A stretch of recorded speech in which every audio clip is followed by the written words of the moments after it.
Swayam Prabha. Digital India. Educated India.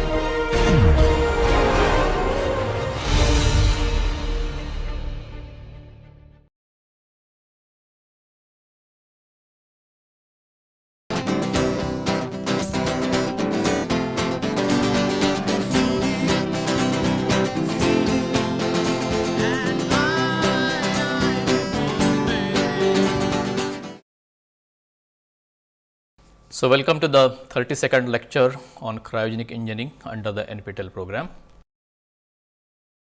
Just to see what we had done in the last lecture, we had seen that the phasor analysis for the OPTC, we had also seen for the DIPTC the phasor analysis, and we know that there exists a phase angle between the mass flow rate at the cold end and the pressure vector, which is the cos theta is responsible for increasing the cooling effect. And we had said that this cos theta has to be maximum in order that cooling effect is maximum, and in order to make this cos theta maximum, that means theta to be smaller, we employ various phase shift mechanisms for the pulse tube cryocooler. So, various phase shifting mechanisms have been developed in order to optimize this phase angle, and so we got a basic pulse tube, we got a OPTC, we got DIPTC, and now I am going to talk more about inertance tube pulse tube cryocooler, which I had not talked during the last lecture, and I had told that I will talk about the inertance tube pulse tube cryocooler in a separate lecture. The phasor diagram for basic orifice and double inlet PTC also we had seen. We had seen that the heat lifted at the cold end, that is the cooling effect, depends on the mass flow rate at the cold end, the P1 by PO ratio, that is amplitude of P1, and that is actually indirectly reflect the pressure ratio generated in a system, the cold end temperature Tc at which cooling effect is obtained, and the phase angle. And all these are connected by this formula. So, Q dot C is equal to RTC P1 by P0 m dot C into cos theta divided by 2. And we had seen the phasor diagram, and in the phasor diagram, in the phasor analysis, an adiabatic process is assumed in the pulse tube and an isothermal process is assumed in other elements like connecting tube, aftercooler, cold end heat exchanger and hot end heat exchanger. Depending on these assumptions, we had ultimately derived this relationship between the cooling effect and various parameters. In the phasor diagram, the relative lengths of the vectors indicate the mass flow rate in those parts. We had seen the mass flow rate for the entire pulse tube cryocooler, and I will just show that again in order that you understand what we had done during the last lecture. So, in this lecture now, taking ahead from where we left during the last lecture, I would like to continue with the phasor analysis, and I would like to give an electrical analogy to understand what is this inertance tube business basically. So, normally we understand the RLC circuit, the resistance, the inductance and the capacitance circuit, and we know the relationship between the voltage and the current, and therefore, I would like to explore the fact regarding RLC circuit in order to understand the phasor diagram. I will take a small tutorial based on this phasor diagram, so that you understand the concepts related to calculations of the pulse tube cryocooler, and then I will spend the second half of this lecture on the pulse tube cryocooler research at IIT Bombay, and I would like to show various parts which we have developed at IIT Bombay, various pulse tube cryocooler which we have developed at IIT Bombay and the results related to those pulse tube cryocoolers. Finally, I will conclude the entire chapter on the cryocoolers, because this is the last lecture on the cryocoolers. So, let us see phasor diagram. As seen in the earlier lecture, the phasor diagram of an OPTC is as shown in the figure, and this was our m dot h, and on this the pressure axis we got m dot h, which is in phase for an OPTC because it is a orifice only, and on which we calculate Th by Tc into m dot h, this is this vector. Then we got a length associated with heat exchanger, hot end heat exchanger or pulse tube. This is the hot end of the pulse tube. So, we got a omega P1 VHS divided by Pm into Th, which is the volume of the hot end heat exchanger divided by corresponding temperature Th, and then I get mass flow rate at the inlet of the heat exchanger, which is, let us say, pulse tube hot end. And I got a pulse tube corresponding to pulse tube, I got a Vpt upon Tc, and what I got here MPTH, and what I got here m dot C. This is the mass flow rate at the cold end, and this is which is very important because it generates cooling effect.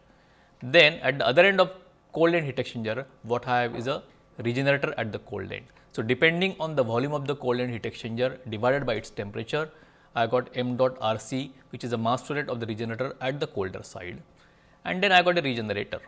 So, depending on what is the volume of regenerator divided by its temperature there, I will get now m dot Ra, that is mass flow rate at the hot end of the regenerator. Alright, so understand the fact that I am basically adding each volume divided by its temperature to give the mass flow rate in that part. Alright.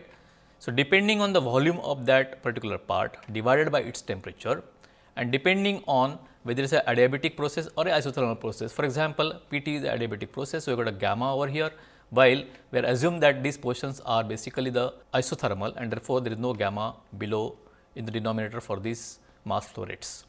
Then we got a after cooler, and associated with the volume of the after cooler, we have got a vector again, which is basically coming from the compressor. And then we got a dead volume associated with the compressor.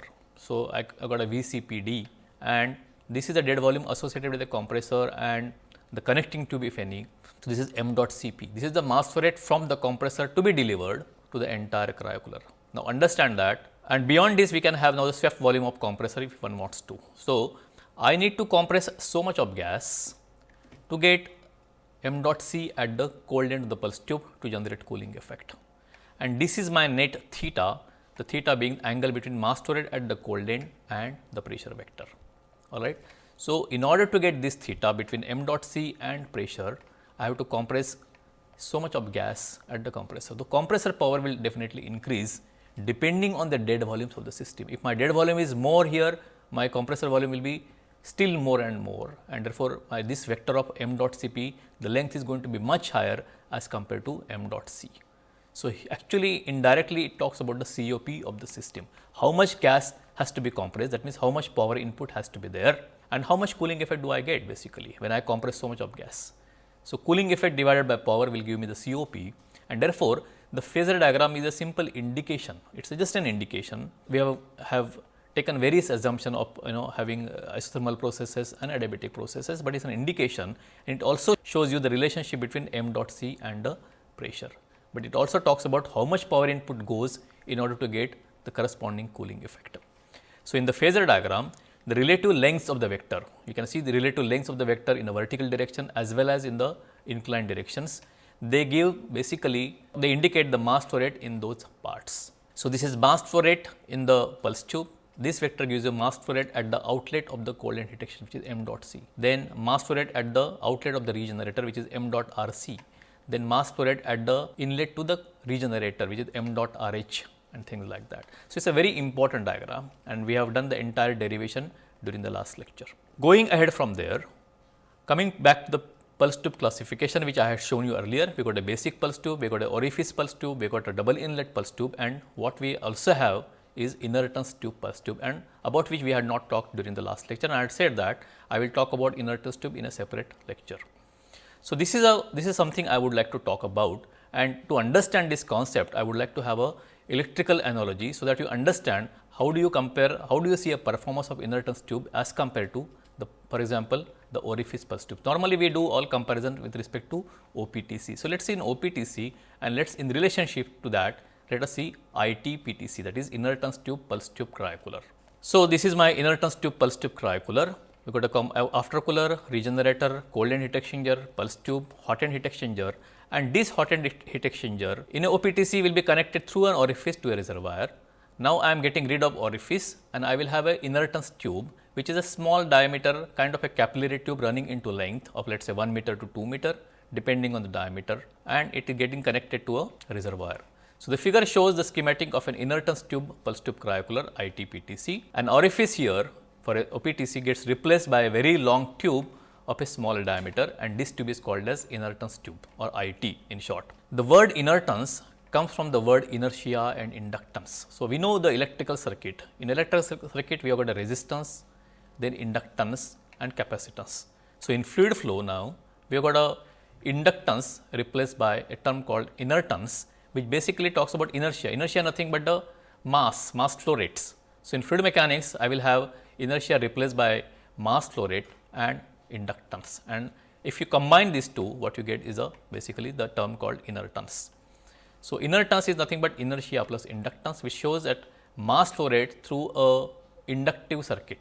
or through a tube which is running in length, it has got a diameter. It offers impedance to the flow rate.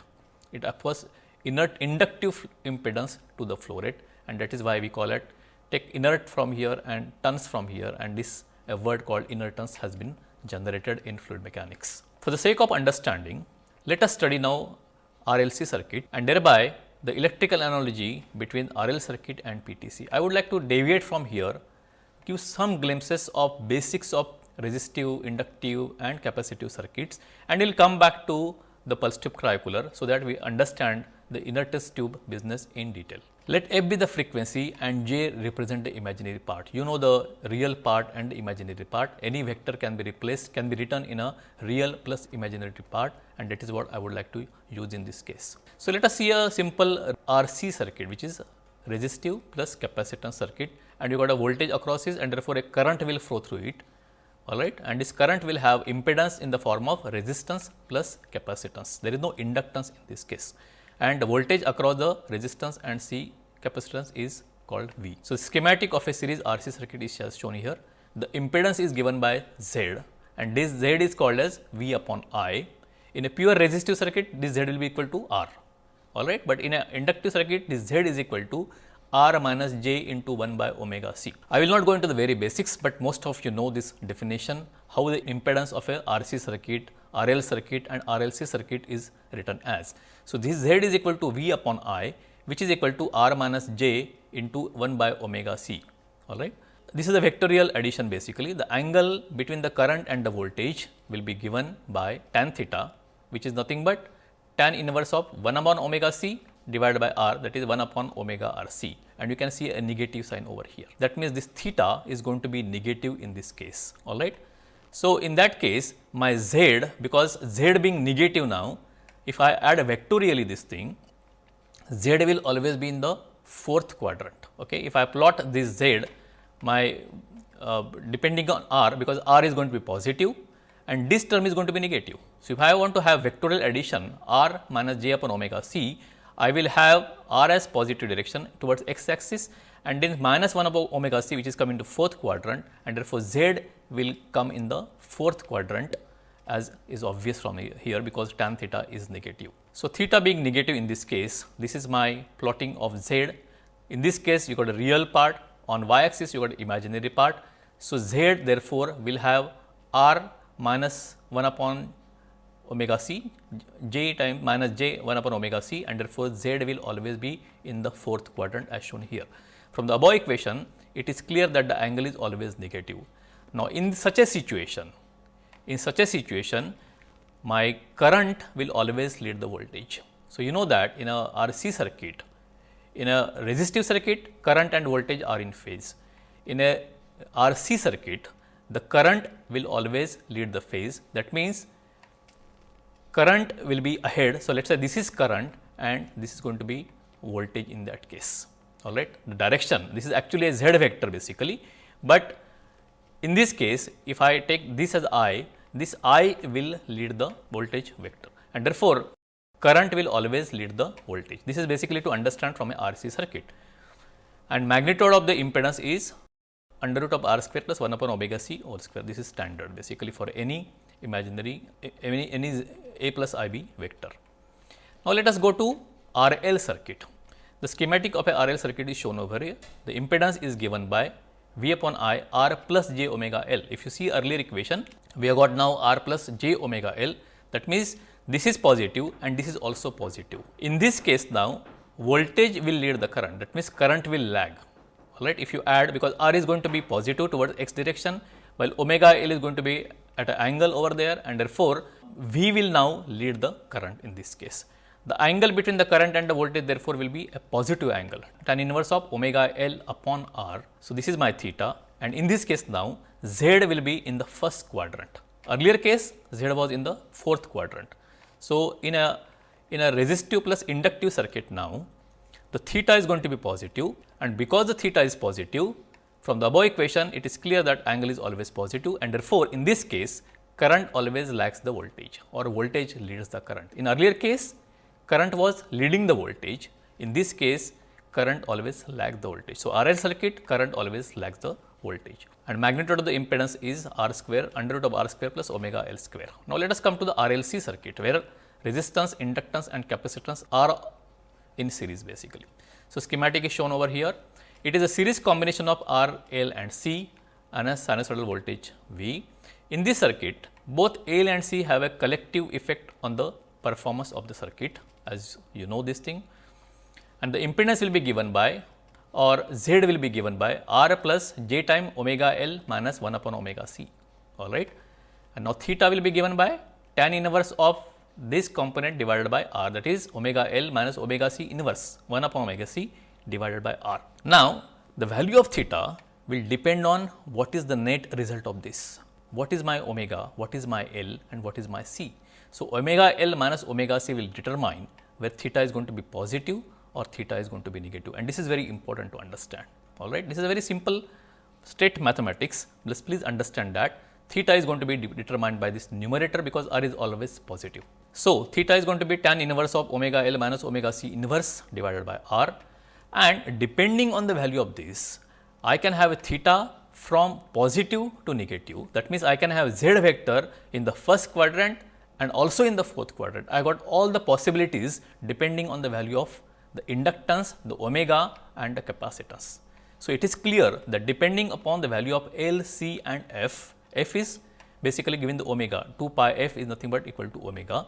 The angle can either be positive, negative or 0. So, it can have any variation possible from being in the first quadrant, being on the Z axis, being on the X axis as well as being on the fourth axis. So, all the variations are possible, positive, 0 or negative depending on the value of omega L and omega C. And therefore, in the RLC circuit now, I got lot of leverage to play with the Z vector, and that is what I want to come back to basically, alright. So, in addition to L and C, frequency plays a very important role. Now, if frequency is very high, then only this circuit becomes very important and this becomes a frequency dominant circuit. If omega is very small, the inductance will not play any role in that case, it becomes purely RC circuit. But omega being high, the inductance comes into picture, and therefore, inductive circuits are very important during high frequency for high frequency operation. Now, coming from electrical analogy to pulse tube cryocooler. Now, I got comparative parameters to the RLC circuit in the fluid mechanics, and fluid mechanics I am talking about the pulse tube cryocooler. For example, oscillating pressure will give me the voltage. Alright. When I got a delta P across, when I got a pressure variations, current passes. So, because of the voltage, current passes, but because of the delta P, because of the pressure variation, mass flow rate is there. So, mass flow rate is nothing but analogous to the current. Because of voltage, current is there. Because of pressure variations, mass flow rate is there. So, this is I, this is V. Then we got a reservoir. Alright, we got a capacitance therefore, which is called as compliance sometimes in fluid mechanics. Therefore, we got a voltage, current, capacitance. We got orifice. As you know, orifice flow through orifice will always be proportional to delta P across it, and therefore, a pure orifice normally is called as resistance to the flow. Alright. So, this is always going to be kind of a resistance in the circuit, and inertance to be nothing but inductance, which is having mass flow rate. So, we have got inertia plus inductance. So, inertance to basically is nothing but a tube which offering inductive impedance through which the mass flow rate flows. So, the mass flows. Alright. So, we got an inertance tube also here, and the inductance of an inertance tube will be given by rho into L by A. Rho is the density of the fluid, L by A. The reservoir compliance is given by V, volume of the reservoir, divided by gamma, which is gas, divided by Pm. Again, these are standard parameters. Now, let us have a orifice. Let us see this electrical analogy to OPTC and ITPTC. So, an orifice in an OPTC is analogous to resistance. So, we got a theta is equal to tan inverse of minus omega RC. This is what we had seen, and here now we know that the current, the impedance lies in the fourth quadrant. We had seen this, and in this case now we know that mass flow rate leads the phasor vector. So, if you remember the phasor diagram, we had m dot C is leading the pressure vector. M dot C was having an angle of theta to the pressure vector, and this is what is getting proved in case of with the RLC circuit. In OPTC, I have got only resistive and capacitance. I got a orifice and the reservoir. So, this is a resistance and this is the capacitance, and in this case my impedance vector is going to be in fourth quadrant, and my mass flow rate, which is m dot C, leads the pressure vector. This is what we had seen earlier. And for inertance tube now, I want to prove that an orifice together with the inertance tube now is analogous to resistance and inductance. It has got small opening. So, we got an inductance capacitance. Alright, so you got a RLC circuit over here now, and in this case my tan theta will be omega L minus omega C inverse divided by R. Depending upon the value of L, C and F, the angle can be changing through a large value now. My angle now will have, we have seen earlier, my impedance vector can be positive in the first quadrant or in negative in the fourth quadrant. So, now I can have a large variation that is possible of theta for a RLC circuit, and therefore, when you have inertance tube, you have to work with high frequency because inertance is always omega into L, and now in this case, depending on the diameter of this tube and the length of the tube, I can have theta whatever I want to. So, my impedance now could be in the first quadrant or in the fourth quadrant, and I can play with the theta angle. So, here in a inertance to PTC, I have got a large possibility of changing my theta, and therefore, always for a high frequency PTC, I will have a inertance tube associated with it. I will not have only orifice, or I will not have a double inlet PTR, but I will have inertance tube, and maybe I can add double inlet to it also. But what is most important for high frequency is the inertance tube, and because of now diameter and the length of the inertance tube, I can have theta whatever I want. Alright. So, this is the most important thing related to ITPTC. So, what we have understood from here, I just want to show you that from the electrical energy, following things have been well understood. In an OPTC, the mass flow rate always leads the pressure pulse. This is what we had said. So, always the theta angle remains in OPTC because it is a resistive plus capacitance circuit. While in a high frequency ITPTC, depending on the inductance of the inertance tube, the phase angle can be changed through a large value, and therefore, ITPTC I am able to minimize this theta by optimizing the inertance tube length and the diameter. So, now I have got a very big possibility to change the inertance tube inductance of the circuit, so that my theta gets minimized, because now my Z vector can lie in the first quadrant or in the fourth quadrant, but I have to see that correct diameter and lengths have been properly chosen. This is the most important thing, and therefore, ITPTC I can now make my theta very, very close to 0 or even negative if I want to. So, inertance tube is significant only for high frequency pulse tube cryocooler. I have just said that because it is omega into L, while for low frequency PTC, normally double inlet phase mechanism is used. Not the inertance tube will not be used for low frequency machine, that is a GM type pulse tube cooler. For a GM type pulse tube cooler, you will hardly find inertance tube being used, but for Stirling type pulse tube cooler, where inertance tube machine works at a very high frequency, we will always use inertance tube for that. And this is what I wanted to tell you, choosing electrical analogy for the ITPTC. I hope you have understood this. Please understand your basics principles of RLC circuit and try to compare or find an analogy with the ITPTC, OPTC, etc. using what I have told you in these slides. Going ahead from here, I will just like to take a small tutorial so that you understand the phase diagram. So, the tutorial is basically aiming at development of a small phasor diagram, so that you understand the principle of phasor diagram. So, draw a phasor diagram for a 50K OPTC with helium as a working fluid. The other operating parameters are as given below. So, I got a frequency of 30 Hz, charge pressure is 20 bar, dynamic pressure as 4 bar, the pulse tube volume is 8 cc, the regenerator volume is 20 cc, the compressor dead volume is 20 cc, which is very high.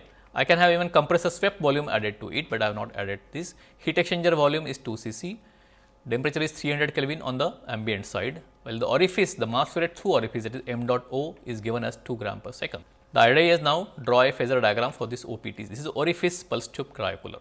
So, these are the parameters which are given: VPT, V region, VHX, VCP, dead volume, m dot O, then F 30 Hz, PO as 20 bar, P1 as 4 bar, TO as 300 Kelvin and TC as 50 Kelvin.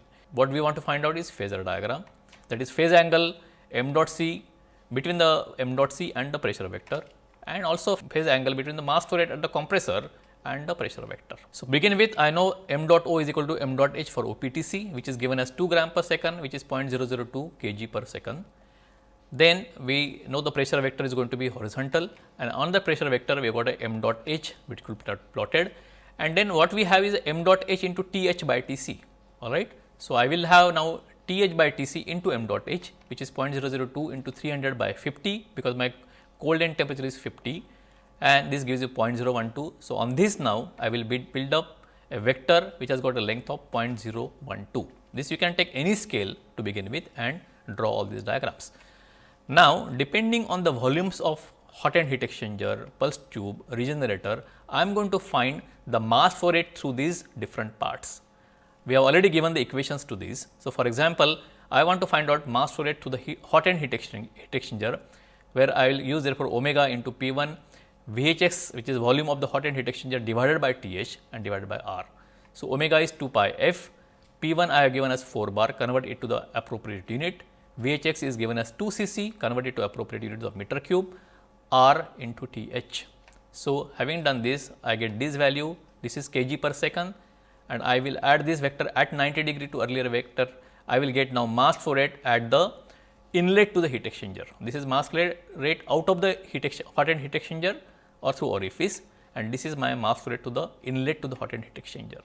So, depending on this now, I will have a mass flow rate to the pulse tube like this, and now I will add on this vector. So, now at the cold end of the pulse tube, I will have m dot c. This is the volume through the pulse tube divided by its temperature as given by mass flow rate in the pulse tube. All right. Then mass flow rate at the cold end heat exchanger, depending on the volume of the cold end heat exchanger and temperature there, I will have vectors. So, I will complete this diagram and I will not go into this step. So, I want to have respective temperatures in the denominator. So, I will normally will take logarithmic mean temperature for a regenerator. So, this is my temperature of logarithmic mean, and I will have a vector which gives me the mass rate through the regenerator as 5.2 gram per second or 5.2 into 10 to the power minus 3 kg per second, and I will draw according to the length. I got m dot RH. This is mass flow rate at the regenerator entrance for the hot end basically. All right, and then I got after cooler, and now I will get mass flow rate at the compressor outlet, which is depending on the whatever dead volume I have. I got a clearance volume of compressor, I got connecting tube of compressor, and correspondingly I will get now. So, I should get mass flow rate corresponding to this length to be compressed in the compressor. It should leave the compressor which has got this much flow rate in order to get m dot c equal to this. All right. This is what we learn from this. And what is the phase angle? This is the phase angle theta. The phase angle between the mass flow rate at the cold end and the pressure vector is m dot c is 13.1 gram per second and theta is 23.3 degrees. The phase angle between mass flow rate at the compressor, in the compressor and the pressure vector is, this is 16 gram per second here to be compressed, and correspondingly I got alpha is equal to 47.5. So, alpha is equal to 47.4 while theta is equal to 23.3, which is a good job done by this OPTC of given dimensions. So, this is my phasor diagram. It shows me that the compressor flow at the outlet should be of this length, corresponding to this length approximately, in order to get m dot c at an angle of theta of this length. All right.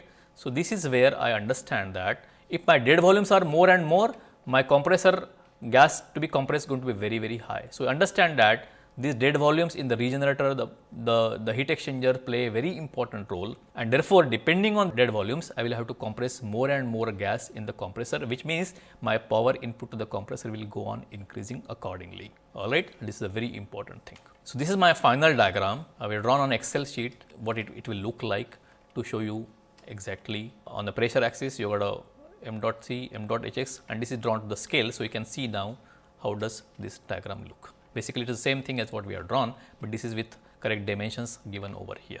All right. So, with this background on the pulse tube cryocooler, I will now show you the pulse tube research at IIT Bombay. So, let us see what we have done, and so you can see what kind of research has been happening at IIT Bombay, and you can see I would like to show you different developed parts of pulse tube cryocooler at IIT Bombay. So, let us see the pulse tube research at IIT Bombay is in two parts. One is the theoretical research as well as the experimental results. So, we got both the works going on, theoretical front as well as on the experimental front. If I say theoretical work is normally the modeling and simulation kind of thing, where we have developed isothermal model, then we have got a phasor analysis, we are working on CFD analysis of the pulse tube cryocooler, as well as you know, there are a lot of heat exchangers involved, the regenerator, the hot end heat exchanger, the cold end heat exchanger, etc. So, we are doing a lot of work on the heat exchanger analysis also as far as theory of the pulse tube cryocooler is considered. Now, under the experimental work, we have developed various cryocoolers, taking various projects from different agencies. The funding has to come for experimental work, and we have developed various single stage pulse tube cryocooler, we have developed 2-stage cryocoolers, as well as we are in process of development of the 3-stage pulse tube cryocooler also. And in both cases, both for theory and experiments, we want to understand, or we are understanding the different geometries of the pulse tube cryocooler, which are basically inline, U-type and coaxial. I have talked about this during earlier presentations. So, inline is the one with the regenerator and the pulse tube are inline. In the U-type, the regenerator and the pulse tube are in this U direction, are parallel to each other, and coaxial, the regenerator and the pulse tube are actually, the regenerator is outside and the pulse tube is inside. So, the regenerator is kind of annular to the pulse tube. So, let us see all these parts. I would like to show the regenerator mesh material what we use and things like that. Try to understand. I may be going very fast to show in the limited time, but please you can see those parts fabricated also. So, the pulse tube research at IIT Bombay is development of theoretical models, development of single stage inline pulse tube cryocooler, single stage U-type pulse tube cryocooler and single stage coaxial pulse tube. And this is, I am getting my lecture limited to only single stage units, because I do not have much of time to show even 2-stage units right now. The compressor I use, or a pressure wave generator which I use, is a linear compressor. The linear compressor work on the principle of linear motor.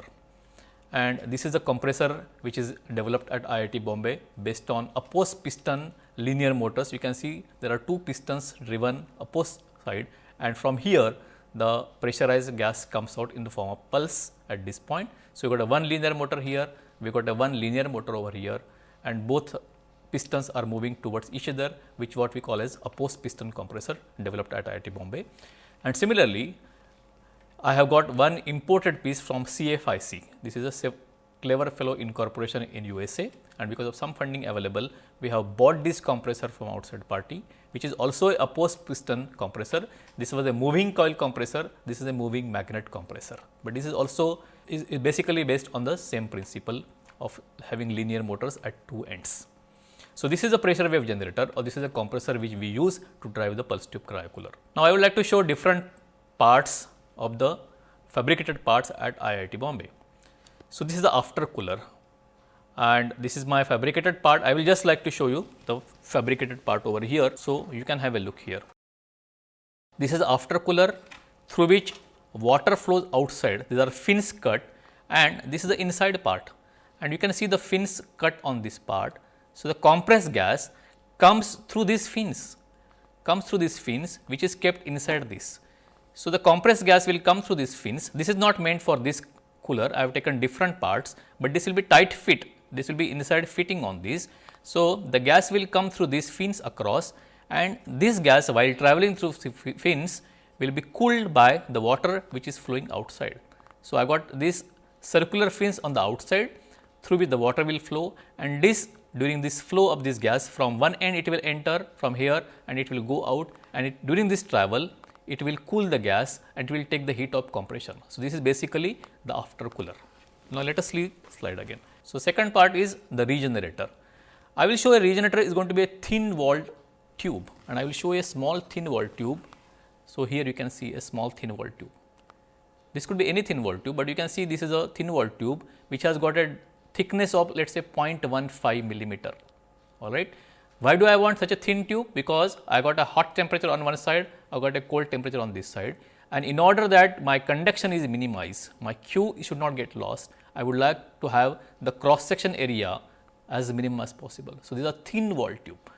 Thick wall tubes are different, and thin wall tubes are very important in cryogenics, because I will not have this thin wall SS tube, okay, thin wall SS 304, and the thickness, as I said, is 0.15 millimeter, specially fabricated for the regenerator and the pulse tube. Next component is cold end heat exchanger.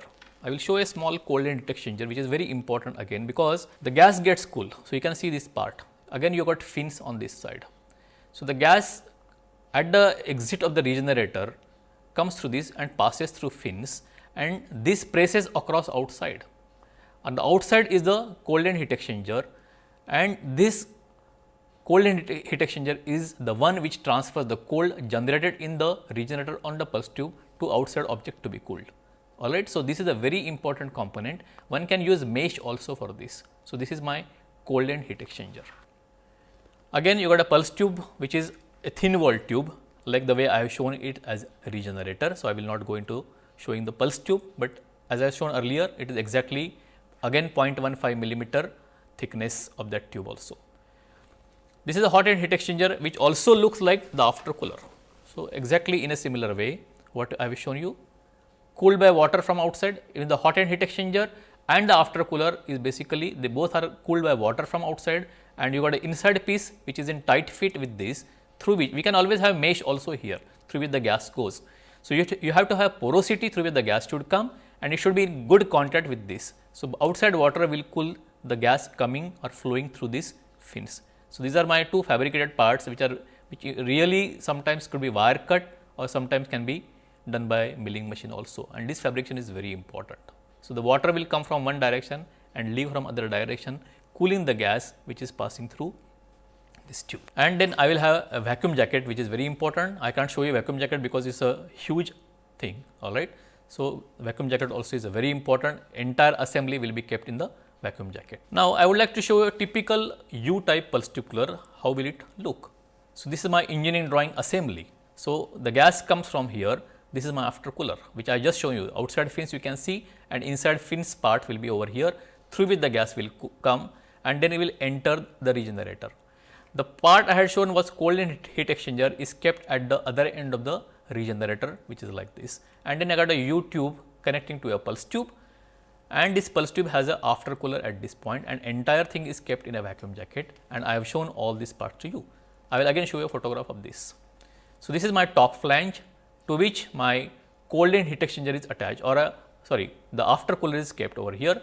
The gas will come from compressor and it will enter the regenerator, and this is my regenerator, and at this point what I will have is a cold end heat exchanger, alright. And then I got a collecting tube which is why it is called as U type pulse tube cryocooler, and you can see the scale also here which gives you an idea of the different dimensions. This is my pulse tube, this is my cold end of the pulse tube. This heat exchanger can be regenerator cold end side or at the pulse tube cold end side also, alright, because they are going to be at same temperature because of the copper connectivity. Normally the temperature at the cold end heat exchanger or the regenerator cold end and the cold end pulse tube will be same, and because the diameter of the regenerator is little higher, you have got more heat transfer area available at this point, and therefore we put this cold end heat exchanger at the regenerator colder end. And now you can see the hot end of the pulse tube, and this is the heat exchanger at the hot end of the pulse tube. Both of these heat exchangers are cooled by water. So, you can have water coming and then divide into two parts. One part is cooling the gas at the compressor and one part is cooling the gas at the hot end of the pulse tube, alright. So, you can see all these fabricated parts over here. This is my top flange. This top flange sits on this vacuum jacket. So, anybody wants to work on this research, you can see these parts and you can have a first hand information about different fabricated parts at IIT Bombay. And anybody wants to work on this can always send me an email, and we can always talk about how these parts are getting fabricated, who are the fabricators, because we have developed various fabricators for example, wire cutting, the fin cutting and things like that. So, let us see the compressor and the pulse tube heat exchanger and the pulse tube cryocooler, and you can see here inline pulse tube cryocooler mounted on the compressor developed at IIT Bombay. So, this is a compressor on which I have kept inline pulse tube cryocooler. This is developed by one of our PhD students at IIT Bombay, and this is inline pulse tube cooler and integral unit because the compressor and the pulse tube cooler are attached to each other directly. There is no gap, there is no connecting tube between the compressor and the pulse tube cryocooler. While on this unit you can see that this is the compressor and this is connected through a tube, and therefore, this is a split unit. Compressor and the expander are away from each other, they are connected through a tube, and inside this what you have is a U2 pulse tube cryocooler, which you cannot see right now, but you have seen earlier, and you can see the water coming over here and cooling from this side and leaving from this side. Similarly, in this case also you can see the hot end is going to be coming at the top, while the after cooler is going to be coming over here. In U type, the hot end and the after cooler come in the same side because there is the U connection, alright, and therefore, water can cool both after cooler as well as the hot end heat exchanger in the same direction, but here it can't do that thing. The after cooler is here while the hot end is at the other end, and at the top end comes the inertance tube. So, I have not shown, you cannot see the inertance tube over here. Similarly, I will have inertance tube coming from the hot end of the pulse tube cryocooler in this case. Now, this is a complete experimental setup you can see, and here I got a compressor, I got a expander or a vacuum jacket, and you can see the inertance tube opening into a reservoir at this point. So, I got a linear compressor here from a CFIC company. I have given the model, it can give maximum power of 350 watt. Then I got its power supply. Then I got other units, I got a double inlet valve used over here. I got a pressure measurement sensors, good Endevco pressure sensors have been used at this point, which is piezoresistive sensor. And I got a temperature measurement. You can see this is my Lecture temperature measurement device, and what sensor we have used is silicon diode to measure the cold temperature. So, this is my power supply to the compressor. I can change the frequency of this power supply also. This is the expander, a vacuum jacket which houses the pulse tube cooler. This is the compressor, inertance tube opening into reservoir, while this is my Lecture device to measure the temperature on the using the silicon diode. And these are also a temperature measurement if I am using PT100 as a temperature sensing device. This is entire experimental setup would look like on a pulse tube cryocooler. So, here I got a small video of the pulse tube refrigerator that has been developed in our laboratory. Our past research student and Professor Narayan Khedkar also has worked towards making this pulse tube refrigerator at IIT Bombay. So, this is my pulse tube refrigerator, and this is the linear compressor. All right. Now, I am charging some gas from the gas cylinder to this pulse tube refrigerator, and I have used a turbomolecular pump to vacuum out the vacuum jacket, which is across the pulse tube refrigerator, in which the pulse tube refrigerator. So, this is my pulse tube refrigerator, and this is the vacuum. So, you can see I have used a KF coupling to connect this vacuum hose in this vacuum jacket. This is my linear compressor, in which there is a single stage inlined pulse tube refrigerator. This is the hot end of the pulse tube, and this is the after cooler, which is what we where the again the water is circulated to remove the heat of compression. All right. So, you can see this vacuum connection, and this is my temperature measurement. This is the power supply. I am giving some 100 watt power supply to begin with, and this is the oscilloscope. Herein I see the pressure fluctuations. So, you can see the pressure fluctuations now here. As soon as the power is given, this is around 102 watts are fed actually, and you can see that the pulse tube refrigerator has started functioning. The temperature is coming down to 251 Kelvin, and power is just 100 watts, and you can see a pressure pulse monitored at this point at the hot end of the pulse tube. So, we got various instruments here. This instrument monitors the charging pressure, the filling pressure over here. You got a turbomolecular pump here used for vacuuming the vacuum jacket, and this is the inertance tube of the pulse tube. All right. So, you can see this is the power supply, which gives you around 100 watts at 50 hertz. All right. So, I am giving power supply at 50 hertz, and now temperature is around 182 Kelvin, maybe after 5 to 10 minutes, and now it has come to 100 Kelvin, 91 Kelvin. All right. And now the power was increased to around 160 watts, and now I increase the power to higher values, and correspondingly the pressure ratio will increase and the temperature will start coming down. It has come to 82 Kelvin now for 205 watts power input. It has come to 78 Kelvin now. So, we increased to from 100 to 200 to 250, and now the power is at 300 watts, and temperature of 48 Kelvin has reached. This is the lowest temperature that could be achieved by this single stage inline pulse tube refrigerator developed in our laboratory at IIT Bombay. Now, I would like to show different fabricated parts of the single stage pulse tube cooler. For example, this is an inline pulse tube cryocooler. All right. So, you got an inline pulse tube cryocooler, the regenerator and the pulse tube cooler are in line with each other. This is the hot end after cooler, this is the hot end of the pulse tube. Let us see this fabricated part here in this camera. So, you can see this part over here. I have just shown you the picture of this. So, the gas will enter from here, and I will have lot of meshes mounted over here, which basically form the regenerator. The gas will go through this regenerator, which has got mesh material put over here, which acts as a matrix material. At this point, I will also have a cold end heat exchanger sitting over here, which is in direct contact with this. So, whatever I want to cool, I will cool with this. So, this is inline unit in which you know that the cold end heat exchanger is at the center, leading into pulse tube cooler here, leading into pulse tube, and the pulse tube opens at the hot end of the pulse tube. So, I will have a hot end heat exchanger on other side followed by inertance tube coming on this direction. So, this is a simple pulse tube inline, well, the regenerator and the pulse tube are in line, the cold end heat exchanger is at the center. Also, I would like to show right here what is this regenerator. So, in this now coming back to the same system, I got a regenerator meshes over here. So, you can see this regenerator mesh. If you could focus on this, this is my regenerator mesh and this is a 400 size. That means I got 400 meshes in 1 inch. I have cut it from a cloth of stainless steel and I have made it, I have punched them in this size.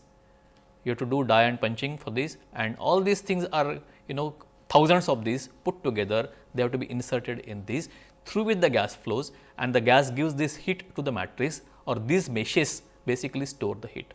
So, it is very important how the meshes are cut. This is the most important component, because if your meshes are not good, if they are having dust, there will not be good flow of the gas. And this mesh is connected from a cloth, and this is a cloth, a simple cloth. So, you can buy meshes from the market and it is like this. I can put them together and I can cut meshes from here. I can fold this cloth and then I can have a punch like this, and then from which I can generated the punched meshes like this for whatever diameter you want, so that it fits in the regenerator. And this is the most important operation. You can see that this is a very fine mesh, 400 meshes in 1 inch. So, you can see that the dust sometimes can get occupied, it can occupy the space over here, and therefore, it will not allow the gas to flow. So, it has to be absolutely properly cleaned. Normally, this operation in a commercial organization will be done in a clean room, so that dust will not be there. Alright. So, this is my inline pulse tube cooler, and now I will show you U type pulse tube cooler. So, this is my U type pulse tube cooler, and with this cooler we have got inline cooler, we have got 50 Kelvin temperature, U2 pulse tube cooler we got a 54 Kelvin temperature, and I have got a coaxial pulse tube cooler also, which we have got around 60 Kelvin temperature. Alright. So, I will show you all these 3 parts. So, let us come back to this camera again. So, this is my inline pulse tube cooler. Alright. Then I have got a U type pulse tube cooler. So, you can see that the gas will enter to this regenerator. This is the gas to enter the compressor, then it comes like that, and with a U connection it enters the pulse tube cooler. So, you can see that in a U type pulse tube cooler, the after cooler will be here and the hot end of the pulse tube cooler will be here, while it will not be so in this. So, you can see and compare both. And this is my cold end heat exchanger. Whatever I want to cool, I can connect it. So, this I had done in order to connect something to cool something here. So, you can see that how the cold generated is going to be transferred, and whatever object I want to cool, I will keep connected to this. So, this is my inline connection, inline pulse tube cryocooler. This is my U type pulse tube cryocooler, and now I have got one more, which is a coaxial pulse tube. So, you can see now a coaxial pulse tube. Can you see this? So, the annulus part you can see is the regenerator, in which I will fill the mesh. So, the gas will come and go through the annular part, and it will come through regenerator out now. So, at the bottom end where my heat exchanger is going to be there, the gas will turn like this. So, you can see how compact this unit is. If you remember my earlier lecture, I had said that the user will always love to have a very compact unit, and it offers a lot of heat transfer area at the bottom to be cooled. This is my cold end, alright. But construction wise is a little problem. The fabrication is always a problem, and also the pressure drop across is a very large pressure drop. So, although I prefer to have a coaxial pulse tube cooler, the fabrication wise is a problem. And now you can see all the 3 units over here. You can see an inline unit, the heat exchanger at the center, the cold end heat exchanger at the center, the U type and the coaxial unit. Alright. So, I have shown you all the parts which are fabricated, and now let us come back to our slides to see the results. So, now let us see the results for the inline, the U type and the coaxial type. Here you can see I have plotted temperature versus cool down curve versus time, and you can see that with inline temperature I could reach 50 Kelvin, and the temperature reaches to lower value within half an hour, you can see, or 40 minutes, while a U type unit I have got 54 Kelvin. And you know the fact, as I said earlier, the gas thermodynamically always prefers, it travels in the same direction, therefore, the pressure drop losses are minimum, while you have to have gas has to take 180-degree turn, and therefore, pressure drop losses are more, and therefore, the temperature in this case has not reached to as low as what we got in a inline unit. So, we got a 14 bar charging pressure in this case, and operation is done at 50 hertz, what we have reached is 50 Kelvin for inline and 54 Kelvin for U-tube, and this is what is called as cool down curve. Now, I want to see the cooling effect also. So, what I do normally, I will put an electrical heater at the other end or the cold end, and I will go on increasing the wattage, which will actually acting as a dummy load in a system, and this will give you basically what is the wattage or a cooling load delivered from a system. For example, at 80 Kelvin, I can see that I got around 9.4 watts at 80 Kelvin, and this is what we call as a cooling load. The cooling load will always be associated with some temperature. While U-tube pulse tube cryocooler, I got 6.5 watt at 80 Kelvin, again showing that some cooling effect is lost because of the pressure drop and increased dead volume at the cold end. So, I get around, let us say 10 watt at 80 Kelvin for 14 bar charging pressure and 50 hertz operation. And now, I have got a coaxial unit, again here I reach around 61 Kelvin temperature, but you can see how fast I have reached here basically in almost 20 minutes. So, I got a operation at 46 hertz, but I got 17 bar higher pressure little bit as compared to earlier case, and power input up to 50 watts. So, these are my different results. I just wanted to show you various results, how are they plotted, and you can compare the inline versus U versus coaxial.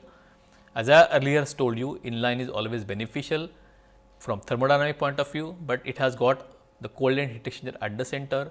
U type and the coaxial will be preferred, but in coaxial unit the fabrication is a problem, but the unit is always very compact. So, normally the U type pulse tube cryocooler is normally manufactured by most of the fabricators. Having seen all these parts, having seen all the theory behind the pulse tube cryocooler, the Stirling cryocoolers, the GM cryocooler, the Stirling type machines, Stirling type pulse tube cryocooler, the GM type pulse tube cryocooler, I would now ultimately would like to take you through the summary of all the lectures of these cryocoolers. So, summary is, let us go step by step. A cryocooler is a mechanical device which generates low temperature due to compression and expansion of gas. This is what we have understood. The example of recuperative cryocoolers are JT cryocoolers, Bratton cryocoolers, Claudet cryocoolers. They use recuperative heat exchanger and not regenerative heat exchangers. The examples of regenerative cryocoolers are Stirling cryocoolers, Gifford-McMahon cryocoolers, and pulse tube cryocoolers. A Stirling cryocooler was first conceived by Robert Stirling in 1815. Depending upon the relative arrangements of piston, displacer piston, we had alpha, beta, gamma combinations possible depending on the geometry of this arrangement. There are different types of Stirling cryocooler. For an optimum pulse tube cryocooler, for an optimum design of a cryocooler, a compromise between operating and design parameter may be sought. So, operations may demand some different parameters, the design may demand some different parameters, and you have to do optimizations based on this. A combined effect of parameters on performance of a system as a whole is given in Walker's optimization chart. So, we had used Walker's optimization chart to design a Stirling cryocooler, and you can go back to those lectures to understand what was this optimization all about. Now, in a GM system, for an optimum performance, the relation between the pressure pulse generated by a valve mechanism and expander motion is vital. So, we know that in a GM system, you got a valve in between the compressor and the expander, and therefore, the relationship between the pressure pulse generated by the valve mechanism and the expander motion, you got a displacer moving over there, and this relation is very important. While in Stirling system, the relation between the piston and the displacer is what is most important. A GM system can reach much lower temperatures as compared to Stirling system. Normally, in a one single stage or in a two stage unit, we can reach much lower temperature because it operates at low frequency. However, the power input required for a GM systems is much higher than the Stirling machines. The single stage normally will reach around 30 Kelvin using single stage using the stainless steel mesh for a typical GM cycle, while a two stage machine can fetch you 10 Kelvin temperature, which can use on the first stage stainless steel mesh, and on the second stage it will use lead balls as regenerator matrix. Also, we can get two stage reaching 4.2 Kelvin temperature, in which case we will use first stage with stainless steel mesh plus lead balls if possible, and in the second stage we can have lead balls plus erbium-3 nickel. This is the magnetic materials to be used in the second stage of the material, where the Cp of this material increases at a very low temperature. It could be hybrid regenerator having lead balls plus erbium-3 nickel, or it could be 100% erbium-3 nickel also. In a pulse tube cryocooler, the mechanical displacer is removed and an oscillating gas flow in the thin walled tube produces cooling. This is what we talked about pulse tube cryocooler. The pulse tube systems can be classified based on Stirling type or GM type, the geometry and the operating frequency. We know that inline, U, coaxial, having high frequency, low frequency kind of machines. We can have phase shift mechanism. So, we can have a OPTC, BPTC, ITPTC, double inlet and all these things, which is what we have studied from phasor diagram. There exists a phase angle between the mass flow rate at the cold end and the pressure vector in the pulse tube cryocooler, which we try to minimize, for which we employ various phase shift mechanisms. Heat lifted at the cold end depends on m dot c, P1 by P0, Tc and phase angle for a pulse tube cryocooler. An orifice in the OPTC is analogous to resistance. An orifice together with inertance tube is analogous to resistance plus inductance connected in series, and this is what we have studied today using the RLC circuit. And we have seen that various units have been fabricated at IIT Bombay. We are working on 2-stage and as well as 3-stage units. In fact, we have reached around 20 Kelvin now using a 2-stage PTR. We have seen that we have reached around 50 Kelvin using a single stage PTC. We are already started working on the 3-stage pulse tube cryocoolers also at IIT Bombay. So, we have seen that fabricated components at IIT Bombay. We saw, I have shown you various components of after cooler, hot end heat exchanger. You also seen the mesh material which is used for regenerator. All right. So, with this background, if you want to work on the pulse tube cryocoolers, Stirling coolers, GM coolers, you are most welcome. And with these lectures, I feel that you can start working in the cryocooler research. Now, various publications can be seen. So, we have generated a lot of publications, and this is what I would like you to go through. So, there are publications in the conferences and journals, various journals. I have given all the details. I can't go through all these things, but there are various lectures given in the national conferences as well as in the international conferences, and they are all given on the website. So, this is for your data. Please go through those papers, get access to these journals, and you can see all those publications which will talk about what I have developed, what I have shown you here in this lecture. Thank you very much.